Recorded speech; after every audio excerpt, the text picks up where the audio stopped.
हे का आणलं रावसाहेब? बघा रावसाहेब, तुम्ही या भीक घातलेल्या पैशांनी मला विकत घेऊ नाही शकत. मी मागील 20 वर्षापासून राजकारणामध्ये आहे. या जनतेने मला निवडून दिलंय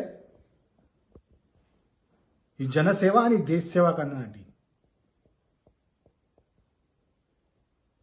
पण समाजात तुमच्यासारख्या काही शंड लोकांनी या नोटांसाठी त्यांचे इमान गहाण ठेवून या देशाची आणि समाजाची वाट लावली. तर तुम्ही रावसाहेब हे नोटांचं बंडल मला दाखवून विकत घेऊ नाही शकणार. माझे आदर्श नाही आहेत असे. हे नोटांचं बंडल कोणाला दुसऱ्याला दाखवा. तुम्ही येऊ शकता आता रावसाहेब.